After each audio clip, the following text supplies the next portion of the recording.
Good morning, everybody, and welcome to your Monday morning kickstart. I hope everyone had a fantastic New Year, Christmas if you were celebrating, and some of you may still be celebrating. I know it is Three Kings coming up. We have the bank holiday tomorrow, so I know a lot of you will be going out to processions and things this evening and getting Christmas presents, well, Three King presents and things over the next day or two as well. It's absolutely pissing it down. It's pouring, it's bucketing, it's raining very heavily here in Tenerife at the moment. So I think they're probably going to cancel the Three Kings parade this evening here. But in the UK, we don't have Three Kings. We don't celebrate this at all. So yeah, it will be a day as usual for me in the office. But guys, please do note it is a bank holiday tomorrow, so there will be no speaking sessions on Tuesday. But let me know, guys. Do you guys? I know in Spain we celebrate Three Kings. In your country, is this a thing? Do you guys have a bank holiday on the 6th of January? Or maybe you have different days, different bank holidays. Let me know, because it's interesting to hear about you guys' different cultures and different holidays and events. For me, Christmas was a bit of a write-off. Like, so if you crash your car and there's no way of repairing it, and it's going to get taken to the dump, you could say your car is a write-off. So Christmas and New Year for me was a complete write-off. So I managed to get the flu on the way over to Scotland. So I flew over on the 20th, and by the 23rd, I was starting to get a bit sick. By Christmas Eve, by the 24th, I was absolutely dying. And the 24th, 25th, 26th, 27th, 28th, like I could barely get out of bed. It was horrendous. My poor mum, I sent her on Boxing Day when everything is closed, the 26th, everything was closed. She had to go running around looking for a chemist, which is a British word for pharmacy, looking for a pharmacy for me to get some cough medicine, because I just could not stop coughing. And even at this moment, I keep on pausing this recording to cough and splutter. But I am on the mend now, thankfully. So I will be right as rain for the next speaking sessions, which I will be doing, which will be on Wednesday. You have sessions this evening with Mary, as usual. It's just tomorrow there is the bank holiday, so I will see most of you guys on Wednesday. New timetables out for January, so apart from our bank holiday tomorrow and Tuesday, you've got the book club meetup on Thursday to talk about our December book. You are here. I really enjoyed it, so if you read it, if you want to come along and have a chat about it, you are more than welcome. If you haven't read it, then you're not going to get much out of the book club session. But if you have read it, please do come along and let's have a bit of an informal chat about the book for December. Book for January is out now. We are going to be reading Atomic Habits.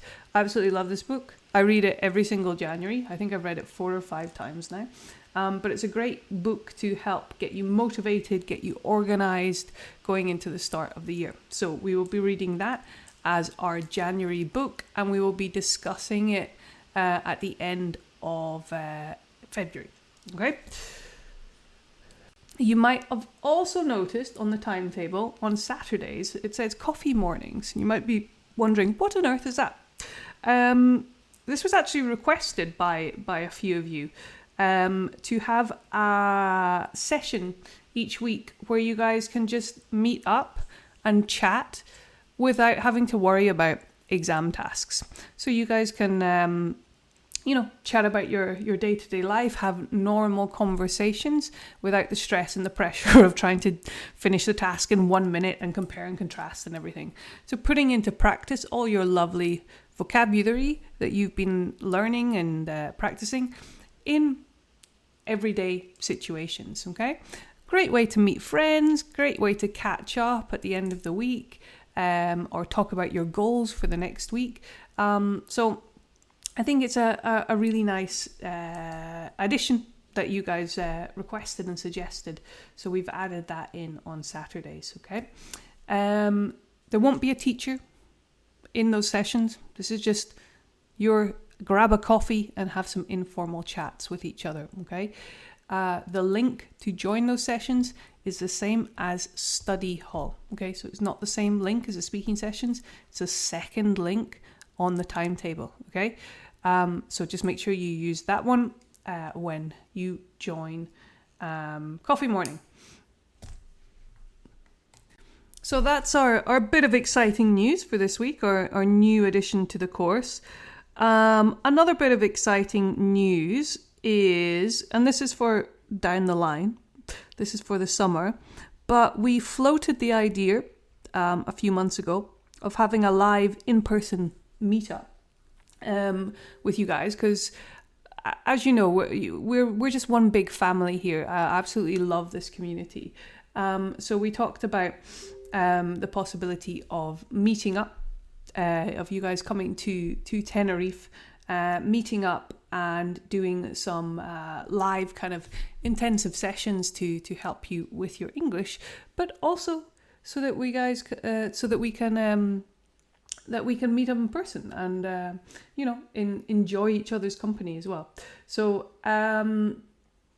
it's going to be absolutely amazing. It's going to be at some point at the beginning of July, but we'll have more details closer to the time about that event.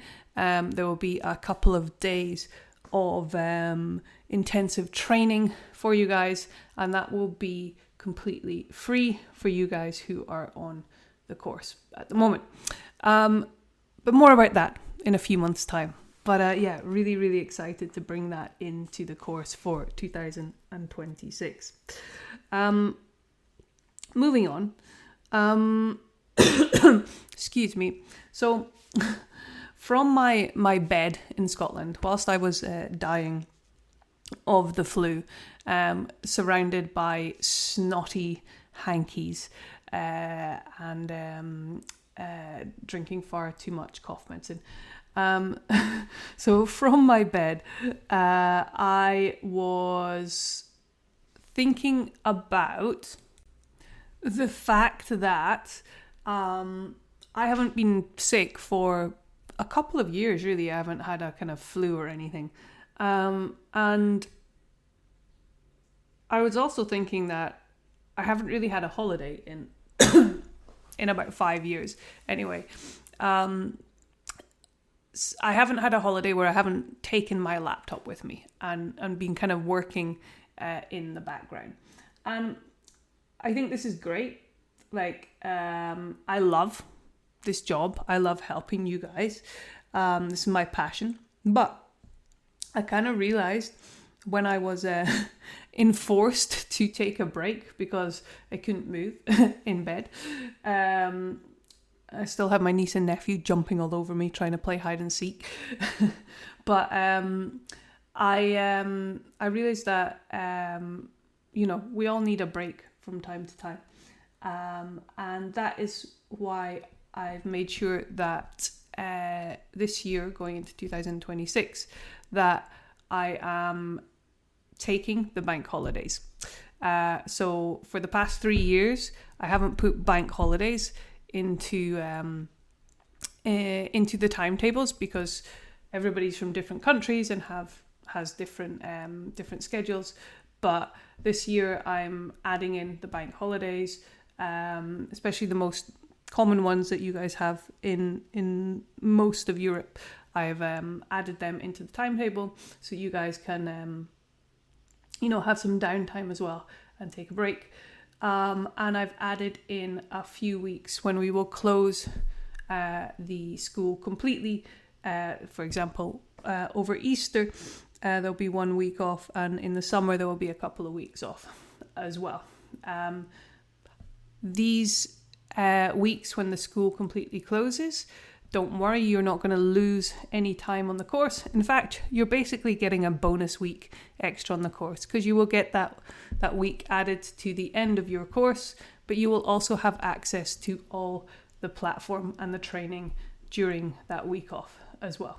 Okay, so bit of an extra bonus week for you guys, for anyone who wants to study, and for anyone who wants to take the break, then they can take the break. So I'll put the timetable, it's in your study plans anyway, but I'll put the timetable for all the holidays and bank holidays for 2026 in the Telegram group, and I'll attach it to this email as well. Just if you're organizing yourself, I know a lot of people like to do it at the beginning of the year, that you have those dates available to you. What I was also thinking about was just my goals for 2026, and kind of getting organized for 2026. And I'm sure a lot of you were doing the same, making your New Year's resolutions, thinking about, what your big plans are for 2026.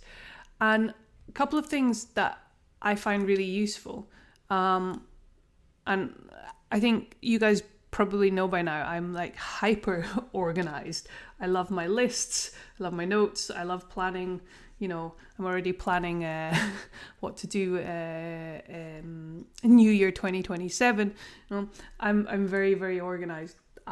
So some things that really help me, and I think they will help you too, are these things. Okay. So number one is getting back into routine, getting back into the swing of things. So if you've taken a little bit of time off over Christmas, or if you turned down the dimmer switch, remember we spoke about this a few weeks ago, if you turn down your level of effort to maybe 50% or 20%, now is a time when we're turning back up to our normal routine, our normal habits. And the first week of normal habits, it can feel like dread. That idea, like it feels like Sunday when you're like, oh God, I have to go back to work, right? So probably for a lot of you, this week or next week is going to be that week of getting back into the swing of things. So one key thing to get back into the swing of things is not to go to 100% or even 110% overnight. Okay? Is gradually bringing back your routine. So in terms of your English with your studying, okay, that might be, for example, just going to the speaking sessions this week, but not worrying too much about your study plan. Or reverse, it might be getting back into your study plan, maybe doing 20 minutes a day, half an hour a day, just getting into the habit of studying a little bit every day. This might be your goal for this week, okay? But don't want you to try and be perfect with everything over the next few weeks, or even in January, because if you try and do that, this is when we tend to burn out, and we tend to throw all our goals and ideas, to throw them out the window again, okay? The easiest way to compare this is with people going on a diet. People start to go on a diet in January, but they go super hardcore and they cut down to like 1,000 calories a day, and then they say that they're going to go to the gym 7 days a week, and then they're going to walk 20,000 steps, and they do it for about 3 days, and then they get completely overwhelmed and they give up. Whereas someone who did that more gradually, who decided to do something more realistic, like maybe go to the gym, start with once a week in January, in February maybe go twice a week, in March maybe go 3 times a week. Someone who cut their calories not down to 1,000, but maybe they just cut their calories down by a few hundred. maybe starting your steps not with 20,000 steps if you'd only been doing 2,000 steps before, but gradually building things up. People who do this manage to stick to their plan much better than people that go like 110% immediately from day one and then burn out. Same thing with your English, guys, okay? Do not go to 110% this week. Take it step by step, take it easy until you get back into your routine again, and then you can gradually ramp things back up again, okay? Second thing that I would suggest doing is a time audit, okay? We do these when you start your course, but it's good to do from time to time, just to kind of see where you're leaking time. We're all very, very busy. We all wish there was another hour in the day, but what I find is, and again, bringing this back to diets, when I first started going on a diet last year, my coach said, okay, Cheryl, I want you to do, for 1 week, I want you to write down absolutely everything that you're eating. Because I thought, I was like, I don't know why I'm not losing weight. I'm only eating 1,200 calories. But in reality, I was eating like 2,000 calories. I just wasn't tracking everything that I was eating. That extra little biscuit that I was taking out the cupboard whilst I was walking through the kitchen, or that coffee from a bar rather than in my house. I wasn't counting those extra calories. So the same thing we can think about with your time. If we think that we're very, very busy, best thing to do is audit our time. So sit down for for 2 or 3 days, a week ideally, but let's say 3 days. I want you to track your time and where you're spending time. So the more accurately we track this, then the more we can see where we're losing time or where time is leaking out of our day. So for example, we might think that we're only spending 10 minutes scrolling on Instagram when we finish work and get home in the evening, but actually it's more like 45 minutes. We might think that we're spending an hour watching our favorite Netflix program in the evening, but actually it's an hour and a half because we spend half an hour trying to find it or choose what to watch. We might think that we only spend half an hour checking emails at work in our kind of email block in the morning, but actually we spend more like an hour and a half if we're kind of constantly going back and forth and checking that throughout the day as well, or checking it on your phone as well. So doing a time audit can open our eyes to areas that we might be spending a lot more time than we think we are doing things, or where we're not making the most of time. For example, if you're commuting to work and that's an hour commute, and we're just sitting on a train doing nothing, this could be a golden opportunity to take advantage and to practice your English, or indeed some other skill that you want to improve on. So our time audit is looking for where we're leaking time, where we're losing time, and also where we're not taking advantage of time, like in commutes and things like that. Okay, so those are the 2 things I want you to think about this week. Getting back into the swing of things, not going 110% from day one, and doing a time audit to see where we can take advantage of your day. Okay, that's it for me. I will see you in the speaking sessions on Wednesday. And as usual, if you have any questions, head over to the Telegram group and ask them there.